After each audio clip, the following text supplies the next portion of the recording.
Hello बच्चे, welcome to my channel. तो आज हम करने वाले हैं क्लास 10 का गणित का वर्कशीट नंबर यहाँ पर है 42 और ये है 9 अक्टूबर 2020 की वर्कशीट। ठीक है, तो यहाँ पर देखिए, यहाँ पर वृत्त की स्पर्श रेखा, ये आपका एक नया चैप्टर का शुरुआत हुआ है। इससे पहले आप पढ़ रहे थे ऊंचाई और दूरी, ठीक है, यानी हाइट एंड डिस्टेंस, तो वो आपका समाप्त हो गया और यहाँ पर एक नया चैप्टर का शुरुआत हुआ है वृत्त से रिलेटेड। ठीक है, वृत्त के यहाँ पर स्पर्श रेखा के बारे में पढ़ेंगे। तो यहाँ पर देखिए, उसी से रिलेटेड यहाँ पर दिया गया है। लास्ट में आपसे 4 क्वेश्चन यहाँ पर पूछा गया है, जो कि हम इसको नोटबुक के माध्यम से देखेंगे। तो सबसे पहले यहाँ पर देखते हैं, इसके बारे में अच्छे से समझते हैं और इसको अच्छा से आप लोग को समझना भी होगा। तो यहाँ पर देखिए, सबसे पहले अगर जो इस फिगर का बात करें, इस फिगर में तो यहाँ पर मुख्य रूप से यहाँ पर देखें तो यहाँ पर जो है एक वृत्त है, एक सर्कल है, और यहाँ पर जो बीच में जो दिख रहा है ये क्या हो गया, उसका सेंटर हो गया। ठीक है, ये आपका सेंटर हो गया और सेंटर को हमेशा जो है ओ से डिनोट किया जाता है। ठीक है, तो यहाँ पर और ये जो यहाँ से यहाँ जो खींच रखा है, ये वृत्त का क्या है, जीवा, इसको जो बोलते हैं जीवा। जब कोई कहीं पर भी अगर जो वृत्त के अंदर एक छोर से दूसरे छोर में आनी, एक परिधि से दूसरे परिधि की ओर जब टच करता है तो उसको हम क्या बोलते हैं, जीवा। और जीवा कहीं से भी हो सकता है, जीवा या तो सेंटर से भी जा सकता है या कहीं और से भी ये जा सकता है, लेकिन ये बाहर नहीं होता, ये वृत्त के अंदर होता है, तो इसको जीवा। देखिए, मुख्य रूप से यहाँ पर एक चीज और यहाँ पर है, इसको यानी सेंटर से परिधि पर मिलाने वाली रेखा को क्या बोलते हैं, त्रिज्या, और त्रिज्या को आर से डिनोट करते हैं। लेकिन आज हम इसमें सूत्र वगैरह का कोई मतलब इसके बारे में नहीं बतलाया गया, ये अगले वर्कशीट में किया जाएगा। तो यहाँ पर देखते हैं, यहाँ पर जो है मुख्य रूप से ये जो पूछा गया है, यहाँ पर पहला क्वेश्चन अगर देखें, दिए गए चित्र में रेखाखंड CD, आन यहाँ पर जो है CD जो ये है रेखाखंड को कहते हैं।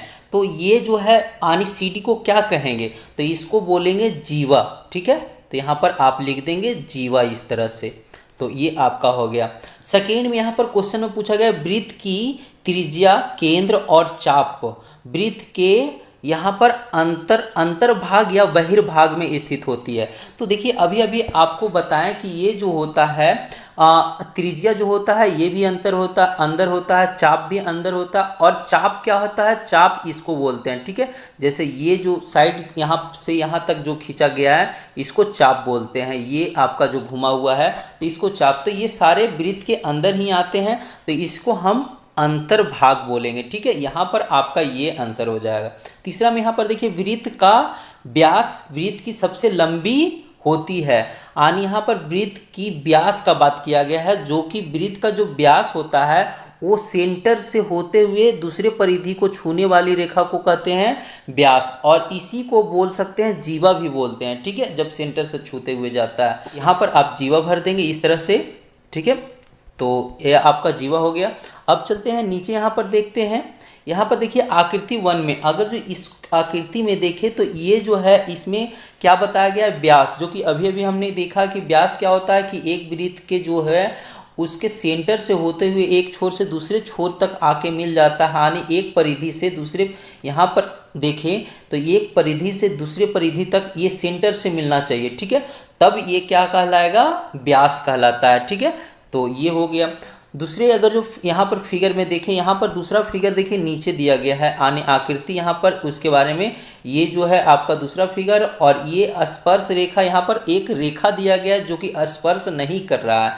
तो यहाँ पर देखिए लिखा गया है रेखाखंड, जो ये रेखाखंड है, ठीक है, वो वृत्त के बाहर स्थित है तथा वृत्त को कहीं भी स्पर्श नहीं करती है। तो इसका यहाँ पर कोई इसका स्पेशल नेम नहीं दिया जाता है। ठीक है, यहाँ पर तीसरा, यहाँ पर अगर जो इस फिगर में देखें तीसरी आकृति में, तो यहाँ पर देखिए एक जो रेखाखंड जो है ये आपका लाइन सेगमेंट, ठीक है, तो ये क्या कर रहा है, इस पी पे क्या कर रहा है, पी पे टच करते हुए जा रहा है। तो यहाँ पर देखिए बोला गया है कि रेखाखंड वृत्त के बाहर स्थित तथा वृत्त के को केवल एक बिंदु पर स्पर्श करता है, यह वृत्त के स्पर्श रेखा कहलाता है। यानी जो ये है, ये AB जो है, AB को क्या कह सकते हैं, तो स्पर्श रेखा कहेंगे। ठीक है, जिस बिंदु पर रेखा बिंदु छूती है उस बिंदु को क्या बोलते हैं, स्पर्श बिंदु बोलते हैं। यानी रेखाखंड जहाँ छू रही है, यानी P पे, यहाँ पर जो है P पे छू रही है, तो यहाँ पर P को क्या बोलेंगे, स्पर्श बिंदु बोल सकते हैं। ठीक है, अब देखिए हमें यहाँ पे चौथे जो फिगर यहाँ पर दिया गया आकृति जो दिया गया है, इसमें जो देखिए ये रेखाखंड यहाँ पर जो है वृत्त को क्या कर रही है, डायरेक्ट कट करते हुए आर पार हो रही है। ठीक है, तो यहाँ पर हम यहाँ पर देखेंगे अगर जो यहाँ पर रेखाखंड वृत्त को दो बिंदुओं पर प्रतिच्छेद करती है, यानी यहाँ पर दो बिंदु क्या है, तो एक बिंदु यहाँ पर ये जो ई दिया गया है, एक बिंदु यहाँ पर होगा और यहाँ पर हो गया ये बिंदु, यानी दो बिंदुओं पर वृत्त को क्या करती है, काट रही है। ठीक है, तो ये जो कहलाता है ये रेखा यानी छेदक रेखा, यानी इस जो लाइन को हम इसको जो बोलते हैं, ये जो वृत्त को छेद करते हुए यानी एक तरह से आर पार होते हुए जा रहा है, तो उसको हम छेदक रेखा बोलते हैं। ठीक है, तो ये हो गया। और यहाँ पर अगर जो हम देखें मुख्य रूप से यहाँ पर अगर जो बॉक्स में बात करें, अब हम कह सकते हैं कि चित्र 3 में अगर जो चित्र हम 3 देखें, यहाँ पर चित्र 3 में बात किया गया, यानी इस चित्र का बात किया गया है AB वृत्त की क्या हो गई, स्पर्श रेखा। ये अभी अभी हमने आपको बताया है कि ये भी जो क्या हो गया, वृत्त के स्पर्श रेखा हो गया और P स्पर्श बिंदु हो गया ये। ठीक है, तो ये आपका दिया गया यहाँ पर। और यहाँ पर जो दिया गया प्रश्न, वृत्त की जीवा वृत्त को छेदक रेखा से किस प्रकार भिन्न है। अगर जो जीवा की बात करें, ठीक है, एक जीवा और दूसरा हमें छेदक रेखा का बात करें। ठीक है, तो छेदक रेखा जो होती है वृत्त की आर पार कर जाती है। ठीक है, और यहाँ पर ये कहीं से भी आर पार कर सकती है छेदक रेखा। उसी तरह से वृत्त की जो जीवा है ये वृत्त के अंदर ही होता है, ये आर पार नहीं होता है। ठीक है, और ये भी कहीं से भी मतलब पास कर सकता है, ये वृत्त के सेंटर से भी होते हुए जा सकता है। ठीक है, ये और नीचे से भी हो सकता है, लेकिन एक छोर से दूसरे छोर में ये टच करता है तो इसको हम जीवा बोलते हैं। लेकिन जब ये आर पार कर जाता है तो इसको छेदक रेखा बोलते हैं। ठीक है, तो ये आपका हो गया, ये हो गया सारा फिगर हो गया जीवा का, और ये हो गया आपका छेदक रेखा का। ठीक है, ये जो छेदक रेखा है ये हो गया। ठीक है, चलिए अब यहाँ पर देखते हैं, यहाँ पर मुख्य रूप से यहाँ जो दिया गया है वृत्त की जीवा, छेदक रेखा और स्पर्श रेखा में कुछ तुलना किया गया है, यानी अंतर बतलाया गया। तो यहाँ पर अंतर क्या है, तो पहला में देखिए जीवा क्या होता है, वृत्त के अंदर स्थित होती है। ठीक है, और यहाँ पर अगर जो पहला इसका भी देखें तो वृत्त को प्रतिच्छेद करती है। अगर जो सबसे पहले जीवा की बात करें तो ये जो होती है वृत्त के अंदर स्थित होती है। जीवा जो होती है क्या होती है, अभी अभी आपने देखा कि ये जो होती है वृत्त के अंदर, जैसे ये देख रहे हैं यहाँ पे अंदर है। ठीक है, और दूसरा यहाँ पर है वृत्त को दो बिंदुओं पर छूती है। ठीक है, दो बिंदु, यानी यहाँ पर वृत्त जो है एक बिंदु इसको मान लेंगे और दूसरा बिंदु ये मान लेंगे, तो ये दो बिंदुओं पे छूती है। ठीक है, तीसरा यहाँ पर देखिए केंद्र से होकर जाती है, ये जो है केंद्र से भी होकर जा सकती है, ये सेंटर से भी होते हुए जाती है, जिसको हम सबसे बड़ी जीवा यानी उसी को व्यास भी बोलते हैं। ठीक है, तो अब हम देखते हैं छेदक रेखा। छेदक रेखा वृत्त के प्रतिच्छेद करती है, ये देखिए छेदक रेखा है, इसको आनी एक तरह से प्रतिच्छेद करती है जाती है। दूसरा क्या होगा, वृत्त को दो बिंदुओं पर प्रतिच्छेद करती है, ये भी वही बात है। यहाँ पर देखिए एक बिंदु यहाँ पर प्रतिच्छेद कर रही है, दूसरा बिंदु यहाँ पर प्रतिच्छेद कर रही है वृत्त की। ठीक है, और ये केंद्र से, ये भी क्या होता है, छेदक रेखा भी जो है केंद्र से होकर जा सकता है।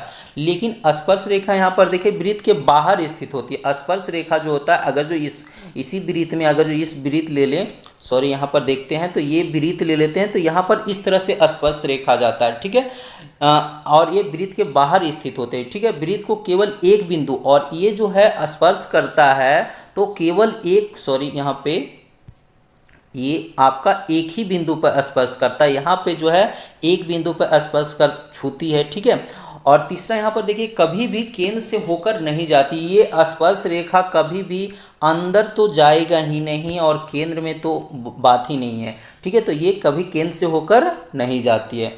चलिए अब हम यहाँ पर क्वेश्चंस देखते हैं, तो क्वेश्चन यहाँ पर चारों हम नोटबुक में देखेंगे। तो यहाँ पर हम क्वेश्चन देखने से पहले हम सबसे पहले इसके बारे में फिर से हम समझ लेते हैं कि कैसे इसको करते हैं। तो ये देखिए आपका क्या हो गया, ये वृत्त हो गया। ठीक है, और वृत्त का यहाँ पर जो सेंटर होता है इसको हम जनरली हम क्या ओ से डिनोट करते हैं। ठीक है, किससे डिनोट करते हैं, ओ से। अब दूसरी चीज यहां पर समझना है, सेंटर से यानी केंद्र से जब कहीं पर परिधि पर, इसको जो है चारों साइड को क्या बोलते हैं, परिधि बोलते हैं। ठीक है, जो कि हम आगे पढ़ेंगे, परिधि के फॉर्मूला भी पढ़ेंगे अगले वर्कशीट में। ठीक है, तो यहां पर जब सेंटर से कहीं पर भी, यहां से इधर, यहां पर कहीं भी अगर जो यहां से लाइन खींच दें, जो टच कर जाएगा उस लाइन को त्रिज्या बोलते हैं। जैसे यहां पर अगर जो बात किया जाए, ठीक है, तो यहां पर अगर जो यहां से खींचा जाए तो ये यहां तक जो हो गया, ये इसको क्या बोलते हैं, इसको हम त्रिज्या बोलते हैं, यानी त्रिज्या को जो है r से डिनोट किया जाता है। ठीक है, और यहां पर अगर जो इसी को अगर जो यहां से यहां मिला दिया जाए तो 2r बराबर क्या होता है, यहां पर व्यास, उसी को क्या बोलते हैं, व्यास बोलते हैं। अगर जो हम इसको व्यास को ऐसे खींच ले, ठीक है, ऊपर से नीचे, अगर जो यहां से डायरेक्ट, और व्यास जो होता है हमेशा क्या होता है, सेंटर से होते हुए जाता है। ठीक है, ये सेंटर से होते हुए जाएगा तभी हम इस रेखा को आनी यहां से यहां, इसको ऐसे तो जीवा भी सबसे बड़ी जीवा ये कहलाती है, जो कि सेंटर से अगर जो होते हुए जाता है तो इसका मुख्य नाम जो बोला जाता है, इसको क्या बोला जाता है, तो यहां पर हो गया, इसको व्यास बोला जाता है। अगर जो हम इसको ए बी ले लें, ठीक है, ये ए और इसको बी ले लेते हैं, तो यहां पर ए बी क्या हो गया, अगर जो यहां पर लिखें ए बी बराबर क्या हो गया, व्यास। ठीक है, तो ये आपका व्यास हो गया। अगर जो O और यहां पर C ले लेते हैं तो ये क्या हो गया, O C क्या हो गया, तो ये त्रिज्या कहलाता है। ठीक है, त्रिज्या। ठीक है, तो ये त्रिज्या हो गया। अब देखिए सबसे पहले, अब दूसरी चीज यहां पर अगर जो जीवा का बात करें, जीवा तो ऐसे ये भी क्या हो गया, जीवा कहलाता है। ठीक है, अगर जीवा कहीं भी अगर जो परिधि से टच करते हुए अगर जो कहीं भी जाता है, सॉरी यहां पर तिरछा हो गया, तो ये अगर जो यहां पर अगर जो इसको खींच ले तो ये क्या हो गया, यहां से अगर जो ले ले E और F ले लेते हैं। ठीक है, तो ये क्या हो गया, E और F जो हो गया, ये हो गया जीवा आपका। ठीक है, जीवा।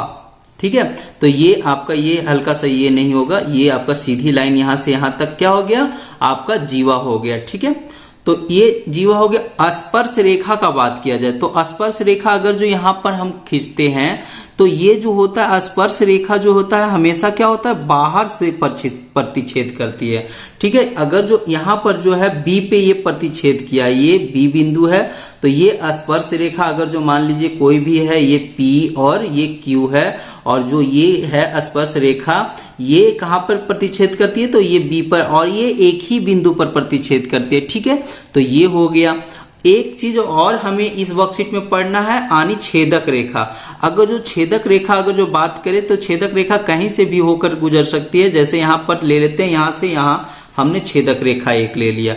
ठीक है, तो ये क्या हो गया, यहां पर देखिए, ये अगर जो इसका नाम ले ले, अगर छेदक रेखा देखिए इस बिंदु पर, एक बिंदु पर प्रतिच्छेद किया, यहां पर अगर जो ले लेते हैं पी क्यू आर यहां पर ले लेते हैं। ठीक है, और इस बिंदु को ले लेते हैं एस, तो यहां पर जो है ये दो बिंदु पर प्रतिच्छेद करता है हमेशा रेखा। उसी तरह से यहां पर जो जीवा होता है दो बिंदु पर ये टच करता है परिधि पर, लेकिन ये पार नहीं होता है, लेकिन उसके ये अपोजिट ये प्रतिच्छेद करते हुए चला जाता है। ठीक है, तो इसको हम बोलते हैं, क्या बोलते हैं, आनी इसको प्रतिच्छेदी रेखा बोलते हैं। ठीक है, तो ये हो गया। अब वहां पर वर्कशीट में एक चीज और यहां पर बतलाया गया था कि इस बिंदु को क्या बोलते हैं, तो स्पर्श बिंदु बोला जाता है। ठीक है, आनी इसको क्या बोला जाता है, स्पर्श बिंदु। अब चलिए हमें जो क्वेश्चंस पूछा गया है इस वर्कशीट में उसको देखते हैं। तो आपका पहला क्वेश्चन यहां पर पूछा गया है, यहां पर देख रहे हैं, वृत्त तथा वृत्त की स्पर्श रेखा के उभयनिष्ठ बिंदु को क्या कहते हैं एक तरह से, तो यहां पर इसको क्या बोलते हैं, स्पर्श बिंदु बोलते हैं। ठीक है, जो कि यहां पर इसके बारे में हमने अभी अभी बताया कि इसको स्पर्श बिंदु बोलते हैं। ठीक है, जो स्पर्श रेखा है और ये बिंदु हो गया स्पर्श बिंदु। ठीक है, अब दूसरा यहां पर बात करें, दूसरे क्वेश्चन में आप एक वृत्त की कितनी स्पर्श रेखा बना सकते हैं, यहां पर पूछा जा रहा है हमसे या आपसे ही कि ये आप जो है एक स्पर्श मतलब एक वृत्त में कितनी स्पर्श रेखा आनी, इस तरह का जो स्पर्श रेखा है, तो स्पर्श रेखा देखिए कहीं से भी खींच सकते हैं, यहां से यहां से यहां से, आप कहीं से वृत्त में क्या कर सकते हैं, खींच सकते हैं। तो स्पर्श रेखा अनेकों बन सकते हैं, तो इसका उत्तर दे देंगे, क्या देंगे, यानी अपरिमित रूप से अनंत। ठीक है, आप डायरेक्ट अनंत भी लिख सकते हैं इसका दूसरा का क्वेश्चन आंसर। ठीक है, अब यहां पर तीसरा क्वेश्चन जो आपको वर्कशीट में दिया गया है वो है, यहां पर देखिए, एक चित्र द्वारा वृत्त की छेदक रेखा एवं स्पर्श रेखा में अंतर स्पष्ट कीजिए। ठीक है, यहां पर अंतर स्पष्ट करना है छेदक रेखा और यहां पर स्पर्श रेखा में। ठीक है, तो यहां पर देखिए ये हो गया आपका आंसर, इस रूप में कर सकते हैं, छेदक रेखा जो है ये पार करते हुए चला जाता है, ठीक है, ये रेखा हो गया। अगर जो ये दो बिंदु पर इसको भी ले ले यहाँ पर, अगर जो ये एक तरह से ई और एफ पे क्या कर रहा है, प्रतिच्छेद कर रहा है। अगर जो इसको हम ई और एफ ले लेते हैं तो ये यहाँ पर ये प्रतिच्छेद कर रहा है, ठीक है। तो ये हो गया, यानी ये डायरेक्ट प्रतिच्छेद कर रहा है। तो इसका हम अंतर कैसे लिखेंगे, यहाँ पर देखिए वृत्त को प्रतिच्छेद करती है, यानी ये डायरेक्ट क्या कर रहा है, वृत्त को प्रतिच्छेद कर रहा है, वृत्त के दो बिंदुओं पर काटती है। यानी ये देखिए दो बिंदु, एक बिंदु यहाँ और एक बिंदु यहाँ पर ये काट रही है। तो ये इसका ये पॉइंट लिख सकते हैं यहाँ पे। दूसरा यहाँ पर देखें स्पर्श रेखा। स्पर्श रेखा क्या है, इस जो हो गया वृत्त और यहां से ये स्पर्श करते हुए जा रहा है, ठीक है, और ये बी बिंदु यानी बी पे ये स्पर्श कर रहा है। तो यहाँ पर हम इसका लिखेंगे वृत्त के बाहर से छूते जाती है, ठीक है। यहाँ पर इसका पहला पॉइंट दे सकते हैं। दूसरा पॉइंट यहाँ पर दे सकते हैं, यहाँ पर वृत्त को केवल एक ही बिंदु पर छूती है, यानी ये केवल और केवल एक ही बिंदु छूती है और कोई भी बिंदु नहीं टच करती है, ठीक है। तो ये आपका इस तरह से आपका हो गया। अब हम देखते हैं चौथे क्वेश्चन जो पूछा गया था यहाँ पे। तो यहाँ पर देखिए चौथे क्वेश्चन को हम अगले पेज में ले लिए हैं। तो यहाँ पर देखिए सत्य और असत्य के रूप में बताना है, ठीक है।